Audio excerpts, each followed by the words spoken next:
So Shadow of the Cat came out in 1961. It was probably one of the last black and white Hammer horror films. I don't think there were many more after this point. I found the synopsis curious to say the least when I read it. So supposedly this was a film about a house cat that gets revenge for the murder of its mistress. I didn't read any more. I just went out, bought the DVD. I watched it the other night. But to give you a little bit more information, there's a woman called Ella, played by Catherine Lacey.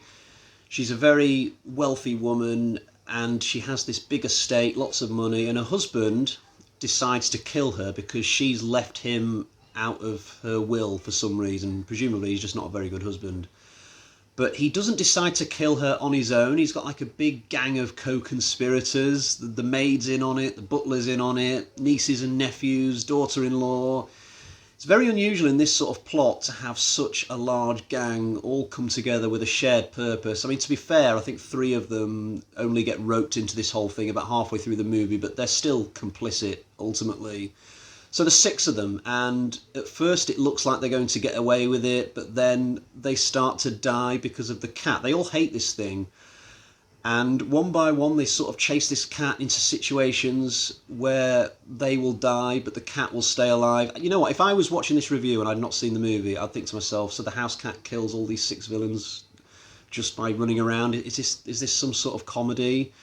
I'm sure at some point in the writer's room, it was thought that maybe this film should be a comedy. It's not like Hammer didn't do a few comedies now and then, but honestly, this film is played completely straight as it is. There are no moments where the cat leads a villain to their death and then the cat turns around with a wink and there's a musical cue like bam, bam, bam, you know, nothing like that. It's a totally serious horror film.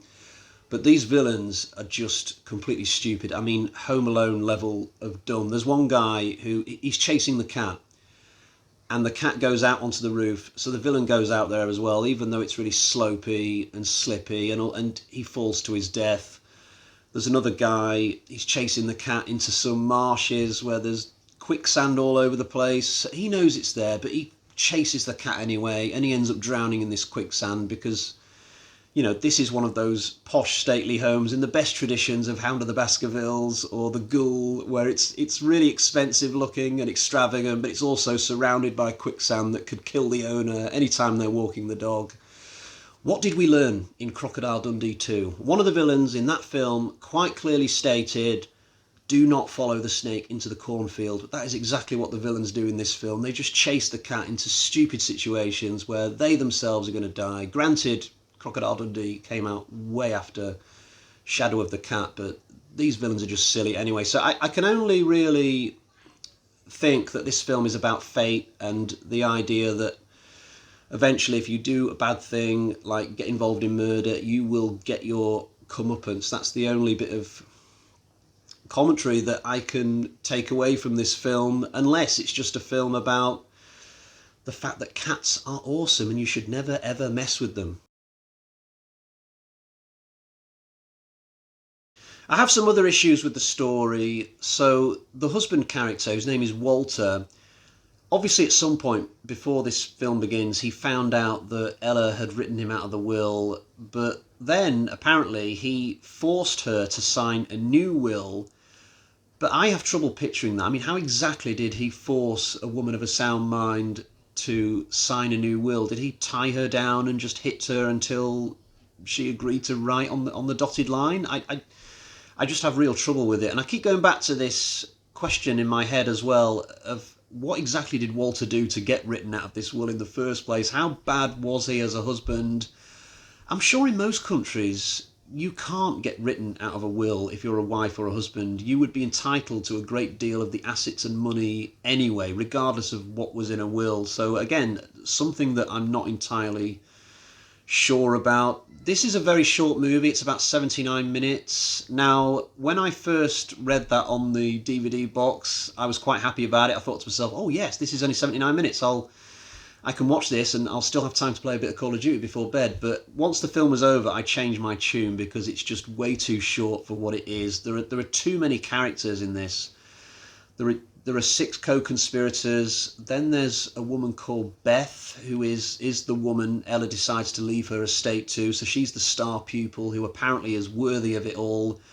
There are also 2 cop characters who get involved. So lots of characters. And because the movie's so short, we just don't get enough time to spend with them, to get to know them, to get a full picture of all the interpersonal relationships, all the family history. We find out very little about the marriage between Walter and Ella. It's just all a mystery. I mean, have they been married a long time? Is this a marriage which disintegrated over decades? Or did Ella just marry this snake of a guy as little as 6 months before the film began and then quickly realised that she made a big mistake? I just don't know. It's all a mystery because the film is far more concerned with just setting up the next kill scene involving the cat. This Beth character who turns up, she's meant to be the protagonist, the final girl, if you want to use that horror term, but she doesn't get involved enough in what's going on. It's all left to the cat. All Beth does is turn up, hang around in the house and wait for the film to finish. She does absolutely nothing. I mean, she's a nice girl. It's very clear from an early stage that she's operating on a different moral compass to everybody else in the room. But yeah, she doesn't do enough. I kind of feel like the final villain left standing should have been smart enough not to die by cat, and at that point Beth should have had to have come in and at least done something, got into a final skirmish.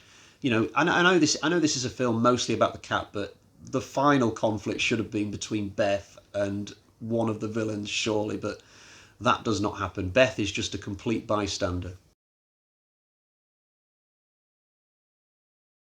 Other criticisms, well, actually, this one's more of an observation. So there's a character called Louise. She's one of the co-conspirators, but for some reason, she's not killed by the cat. All the others are, but not this woman. She just sort of gets away scot-free at the end. Now, granted, she wasn't one of the worst of the gang, I would say, but it's just a bit odd that out of these 6 people, one of them is allowed to just toddle off into the sunset.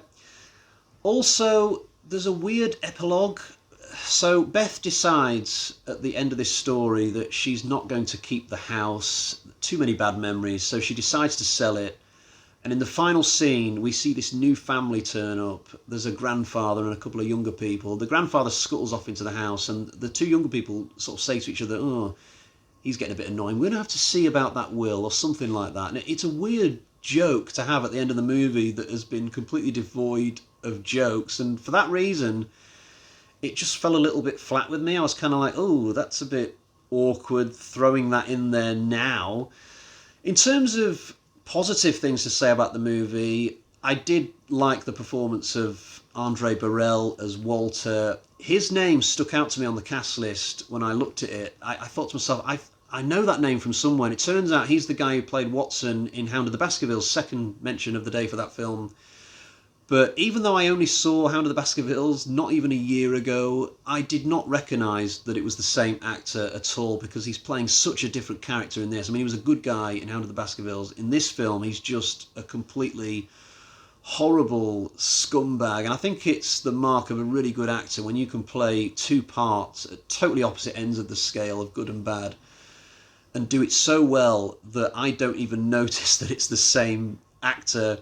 But on the whole, there's not much that I can put my finger on that's particularly good about this movie, other than to say that I did enjoy it. It did keep me amused and entertained, but most things in it are just all right. Direction's all right, music's fine, the acting's pretty good, to be fair, but there aren't any really specific things in it that I feel I have to throw in there as a definite plus for the film. And there's lots of stuff that you can pick apart, and I've done that, but in terms of what I liked, nothing specific. It was just a very shortish film that did keep me entertained. I had a wry sort of grin on my face about all the stuff that was going on in front of my eyes, but yeah, there's not a whole lot I can praise specifically about Shadow of the Cat. I don't think it's guaranteed to go on and become one of my all-time favourite Hammers, but I certainly didn't dislike it. It may seem that way from how I've been going on about it, but it's just a quaint, entertaining little film that probably shouldn't be taken too seriously.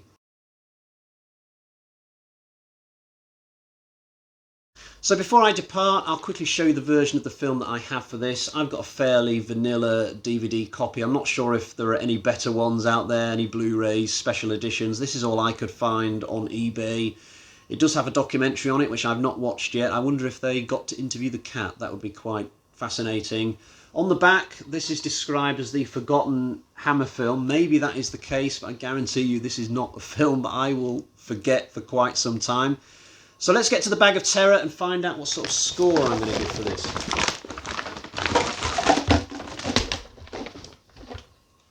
Got 1, 2, 2.5 bloody axes out of 5. I think that's quite fair. There's a lot you can nitpick about this film, but it's still fun. I had a good time. It's entertaining. It's certainly original. I've certainly never seen anything like it.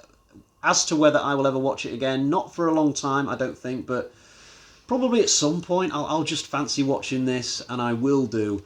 So there we have it. That's all for today. I'll be back very soon with another Hammer review. You'll find all my other Hammer reviews, by the way, in my Hammer playlist. Until next time, cheerio, bye-bye.